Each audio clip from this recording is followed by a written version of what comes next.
Up till now, I have been representing the magic formula as linear. I kind of want to erase the board at this point in order to get us where we're going next. I invite you to imagine yourself, and you don't even have to imagine because what I'm about to say is real time, but come into the awareness of yourself as the center of the multi-metaverse. Now, I understand that it is empathically important to not always congratulate and operate oneself as the center of the universe, but that's not this lesson. Magically, we must grant our own point of view, not necessarily philosophically, but functionally. You are nowhere but here and now. You have a local position and a local point of view and a local environment and a local experience. In a sense, that's all you have. I invite you to, in this moment, get close to yourself, truly in and with your Earth navigation suit. In terms of your personal agency, the vast vibrational multi-metaverse radiates outward surrounding you, surrounding the center that is your vibrational avatar, your avatar being your exclusive, complex entry code for this universe and this world, your exclusive thumbprint, so to speak, positioned in a field that is both full of other codes, as well as having unlimited room for more codes to be initiated.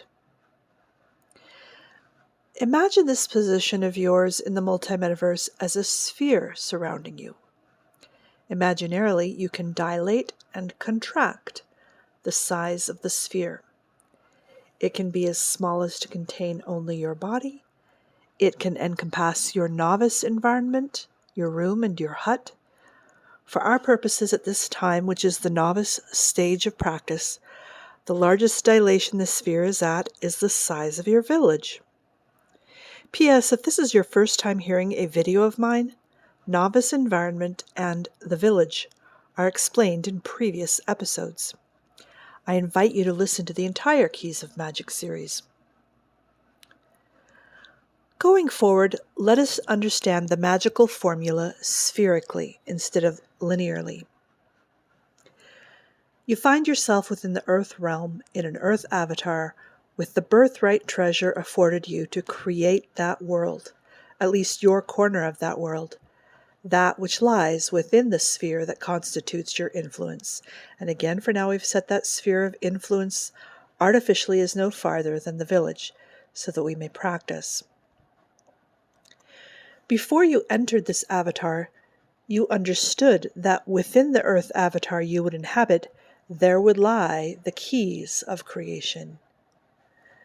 It would have been helpful if instruction of how to enjoy and utilize the keys would have been transmitted to us from other humans from our infancy until now. And indeed, perhaps some of us have received instruction of that kind to one degree or another. Most of us received a contrary transmission, that of binding our agency and influence, silence regarding keys, inducted into a non-magical cosmos, and inducted into paths and conditions directed by the influence of others. Nevertheless, you are now with me. You and I have encountered. I am delivering to you the keys, or rather, instructing you in the awareness and skill regarding keys you have always possessed within your earth body. The magic or communication formula, which is now imagined spherically and mapped onto the actual earth and your actual position of center, the formula is then to say, how does one apply the keys in order to call the arising of a specific appearance? What do I do first? What do I do second? Etc. in order to manage my sphere of influence so that a given desired culminating experience arises. First step. Recognize realm, select realm. This step of the formula corresponds with the first of the 7 master keys of influence, the key of realm. Realm recognition is an ongoing foundation work, and simply the way the magician understands themselves, the world, and the universe. However, in specific conversations and wieldings, one needs to understand and/or decide which fields are relevant in which to hold the conversation, as well as which field the appearance will be called to. Not all appearances must be earth appearances. We'll talk more about that in the future. Thus, recognizing and/or selecting the realm is also a recipe piece in the formula, a set condition. True nature, as well as the frequency field, are without distance and without barrier. Think of them as a beautiful airy gel that is cozy around you. That is you. Again, imagine those fields spherically. You are in complete encounter with those fields in a way where you function as a center. You never lose proximity nor access to those fields. You are also more or less in proximity and constant contact with elemental fields. Now there are differences for this. For example, the field of water may be a little different in a jungle than in a desert. So there's a little bit of Earth geographic dependence. But with practice and with establishing knowledge, you can always call in the elements or the element fields for what you need. Earth appearances are the endless combinations of these 4 elements. Even in the middle of a desert, you can converse with water. Appearances have illusory distance, distance being one property of Earth appearance. You are currently experiencing whatever appearances are active within your village sphere. So those are your appearance conversations, or at least the currently most accessible ones. Enchantment barely exists at all. Enchantment exists only by say-so. Lots more to learn about realm. I have lots more to share future in this series on that theme. This is simply an accounting of what we know thus far. All right. Step 2 in the formula is the preparation of neutrality. Removing debris from your avatar so that the debris will not modify conversations and introduce unaware and unwanted conditions in the recipe, which would result in imprecise callings. This step is ongoing, foundational, and background work. It's impossible to reach a state of neutrality instantly if you've never practiced. However, if you are practiced at it, you can clear the avatar instantly and/or toggle back and forth between neutrality and intended charge. But that's from practice, and we're not there yet. This step of neutrality corresponds to the 4th master key of influence, purification. Be aware that the remaining steps of the formula are not neutrality. Although a baseline neutrality, light detachment is always maintained. But establishing knowledge and seeding change are non-neutral enrichments within your avatar. Step 3 of the magic formula is everything that comes under the heading of cause. I refer you back to video 100, which is part A of the current integration, because that is all I'm going to say regarding cause at this time. We'll flesh out this section of the formula as we go along, introducing further keys in the series. I will add that your impulse to cause is not necessarily an initial flash of energy or intention, but a constant that the rest of the formula takes shape around and that eventually culminates into the matching experience. Also imagine cause as you and you as cause, a distinct center point of cause positioned within that imaginary sphere that I described earlier, and that is also your real-time position of center in the field of the multi-metaverse. Keep in mind that the 4th master key of influence, purification, helps you prepare for proactive causing. So, with our cause burning bright, and after preparing the realms involved in the intended conversation and appearance, let us move to the next step of the magic formula, step 4, in which one establishes knowledge. Knowledge is the 6th of the 7 master keys of influence.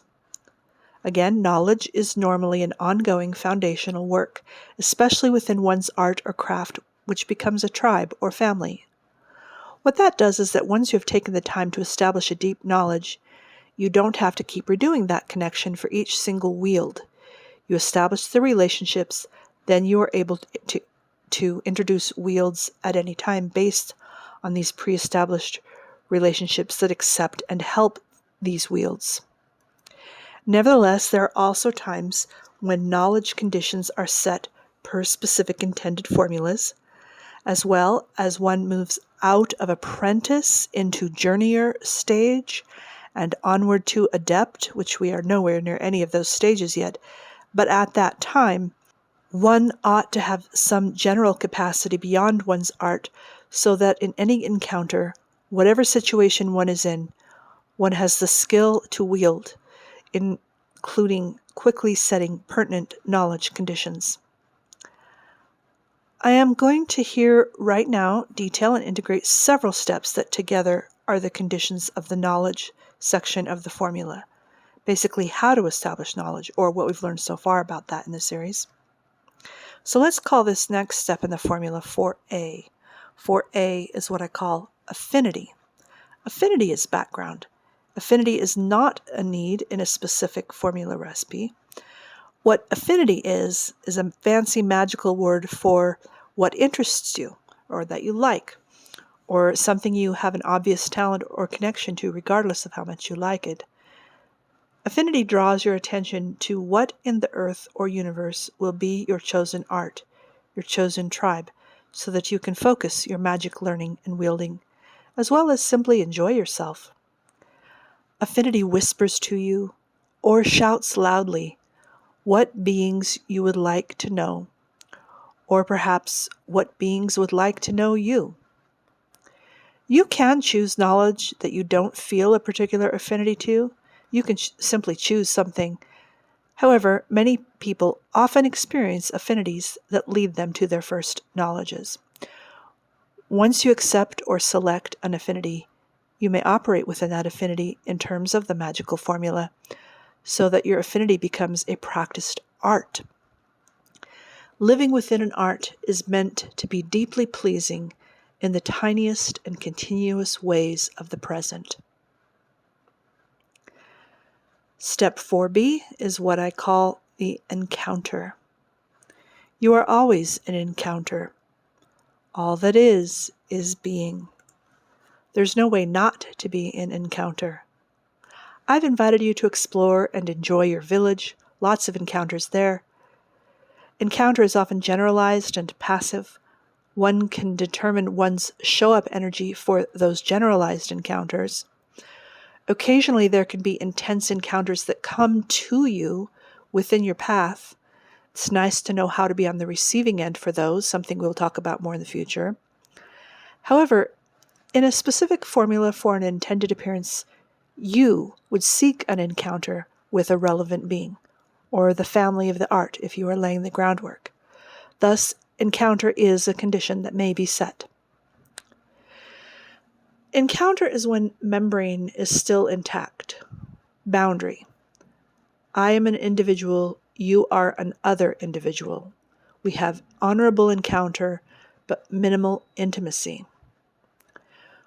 For magic to take place, intimacy must be deepened.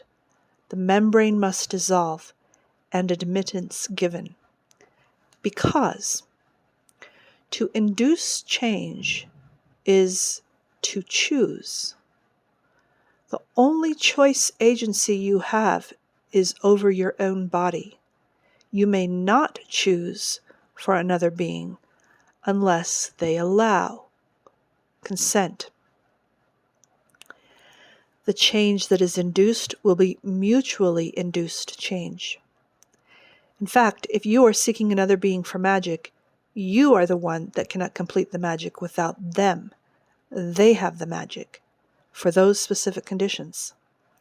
The magician holds the cause section of the formula, but the remainder of the conditions are in other beings, or at least in combination with conditions the magician holds. Other beings must consent to your cause. Unless there's a formula that has to do with only yourself, then you must establish knowledge with yourself and your portions. Your avatar is an interior or community of beings as well. Thus, to move beyond encounter and move toward consent, the next step, which here we will call 4C, is to induce resonance. Resonance is the nugget of knowledge. There is an alchemical principle that says, to make gold, you must have gold. That is resonance. Instead of gold, insert any word or influence or being that is meaningful for you.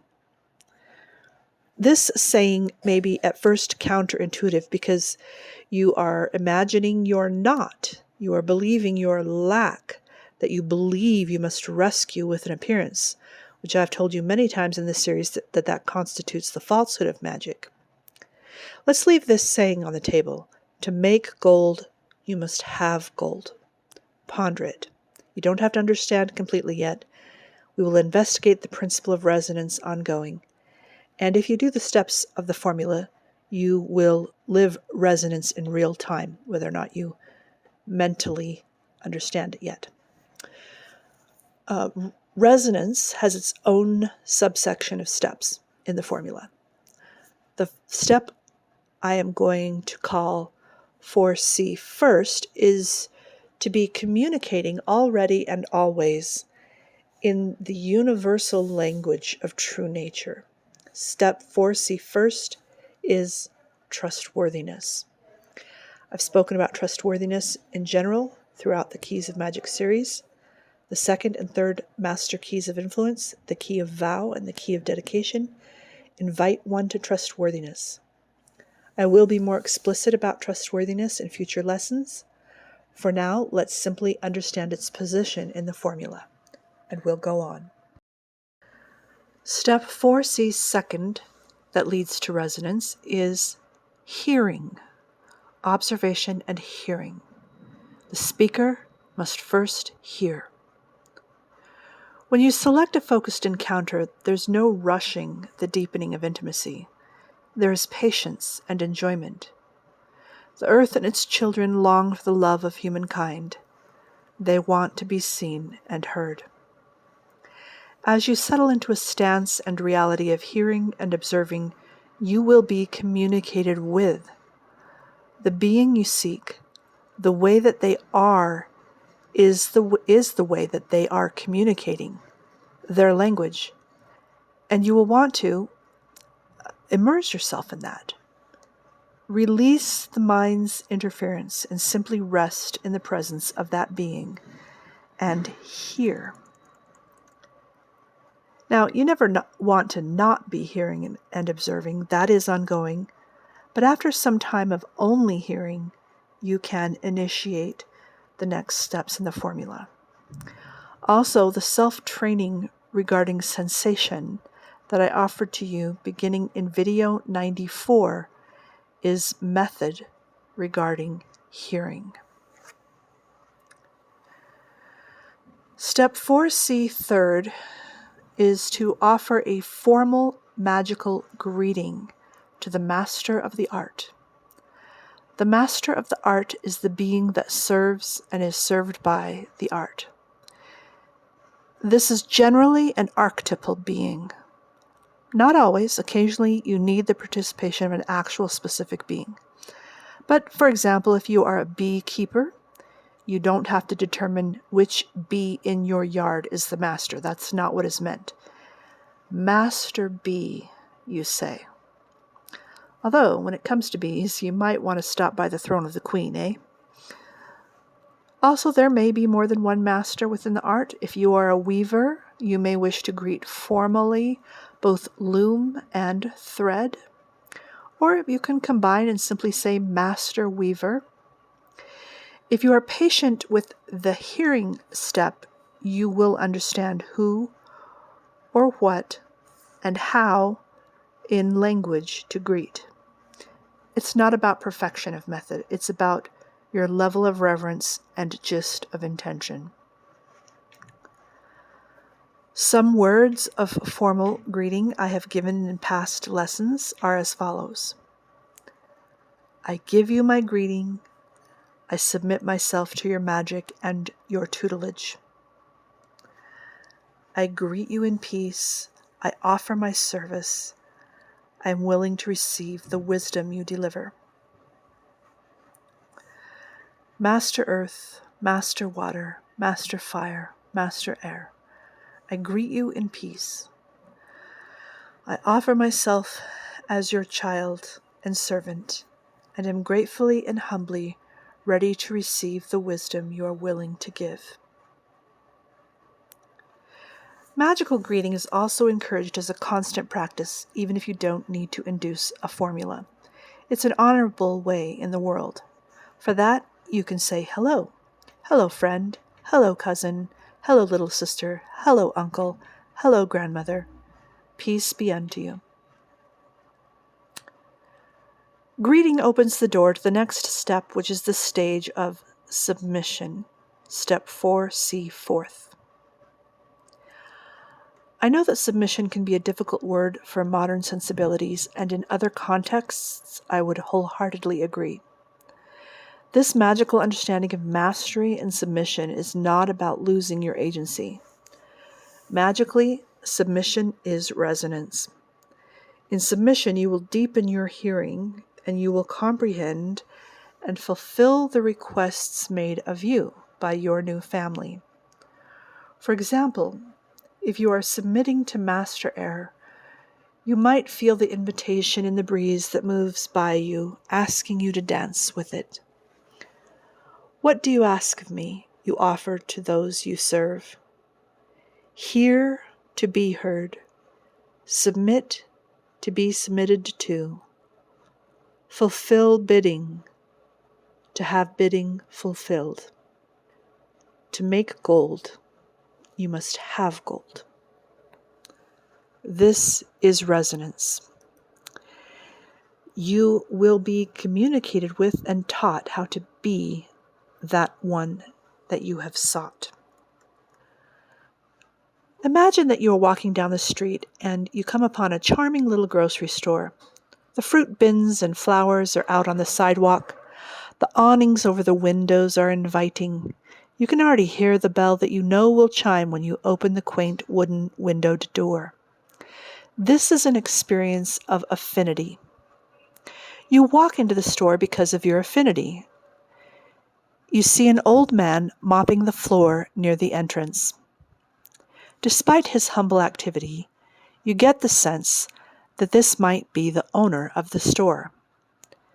You say to the gentleman, "This is my store now because I like it."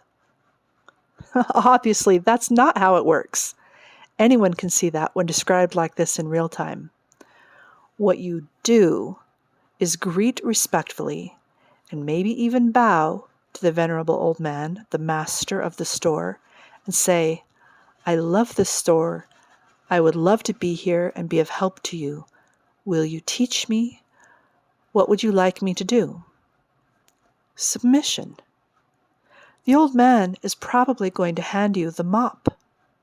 He's not going to let you touch the apples and oranges and shelves yet. You're going to have to work up to the cash register.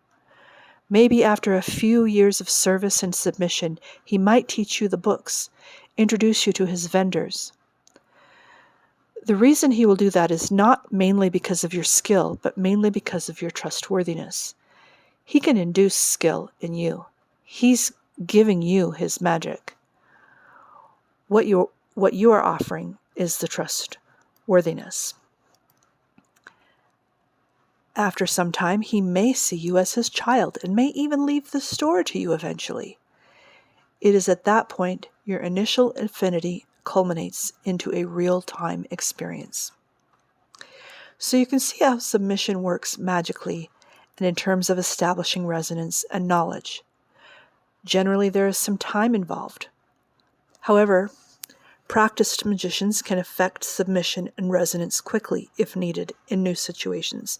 We'll continue to come back to methods of resonance. Regardless of amount of time, there is always reverence involved. Step 4C, fifth of resonance, is the perfection or consummation of submission into becoming. There must be intimacy to the point of becoming another. I am you and you are me. You will know your art, family, or any relevant encounter. You know them, but that also means you allow them to know you. They recognize you as themselves. You have taken on their skin. You have cherished. In the state of resonance, they have given and you have received the language and magic of that being.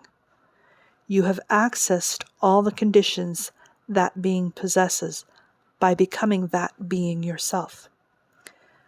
This is the within. This is knowledge. Once resonance has been arrived at, then we may move to step 5, which is consent. Recall that beings in the universe are predisposed to consent and to be of service. If one has done the resonance work, then consent has been nurtured. Your influence has matured and is active.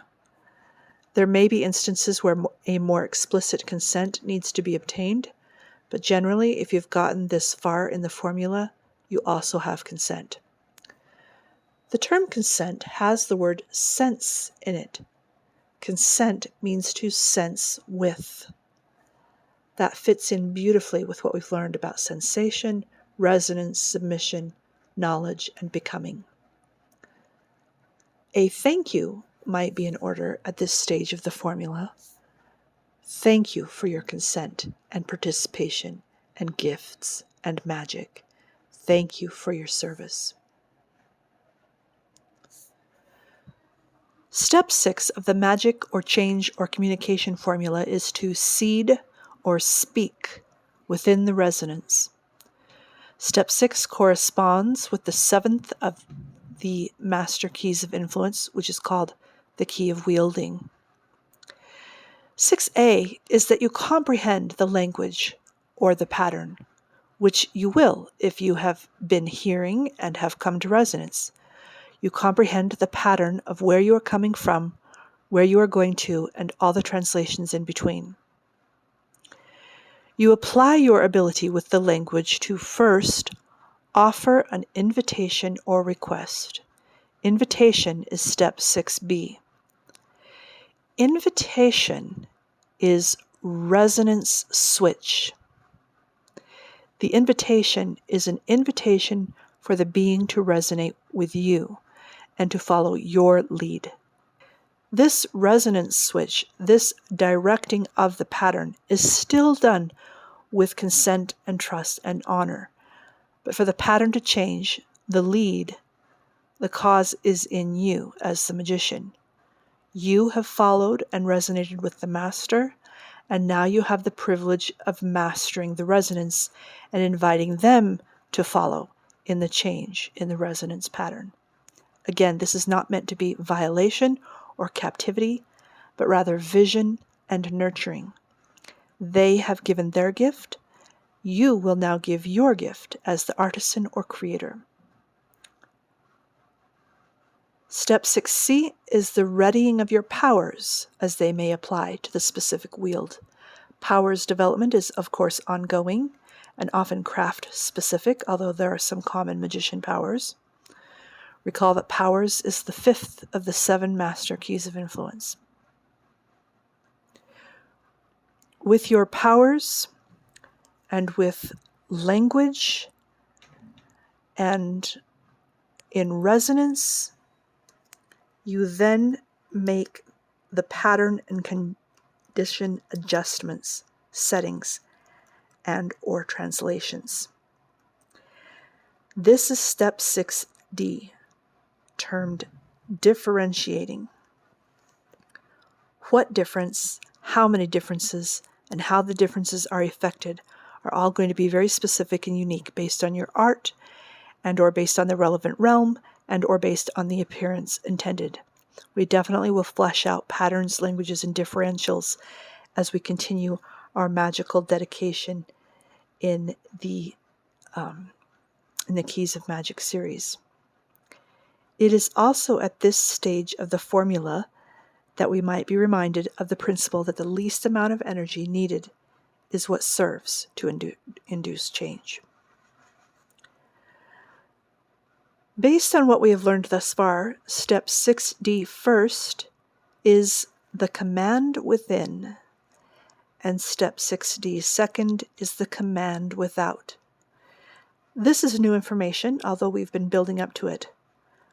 When I introduced the power of cognition in video 99 of this series, cognition would be one method, not the only, available to create or induce a command within. The pattern adjustments are woven within first, and I mean literally within your body, your magical avatar. This command within is prerequisite to projecting a command without. Step 7 of the formula is a time of ripening. Often, both the command within and the command without are not instantaneous, but involve continued nurturing of what has been set, exactly like a seed that is going to grow through several stages until harvest. The harvest of the magical formula is the appearance. This is the magical formula. Please note that the sections of the formula can overlap, interchange order, fuse together. They are not always completely distinct. This is a guide so that you can peer into the gears, and or if there's any time you need to have a micro view about creating a recipe. Let me review and condense the formula as a series of phases that are activated in real time in your avatar and thus in your sphere of influence. And note that magic is very somatic, not mental. The phases of magic: neutrality, resonance, resonance switch, differential seeding, ripening, appearing. Phasing normally takes some time, as you can see. How much time depends on the art and the conditions. Recall that magic is the long cut, not the shortcut. The formula is you. It's not that the formula works. You work. You are the magician. Everything I've described in the formula is a natural capacity and living of being human. To be human is to share and direct energy. To be human is to be intimate and to choose. I don't have to teach you your birthright power. I am reminding you. I am inviting you to greater awareness, a greater vow of sacredness, greater proactivity and precision with power you already have. This part C is the completion of the magic formula integration. It has been intense. Allow some rest for yourself. You don't have to think about this material or figure it out. Let your mind off the hook. The information will sink into you like dew into the soil over time. Be, breathe. Be with yourself. Be with the mother. Be with your favorite tribe. Go out into your village and beam your affection over it. Magic is the responsible and reverent intimacy, conversation, and influence with our siblings in our sacred family earth that allows the magician to cause, to set conditions within those relationships that induces change in energetic and material properties, so that appearances arise that match desired experience.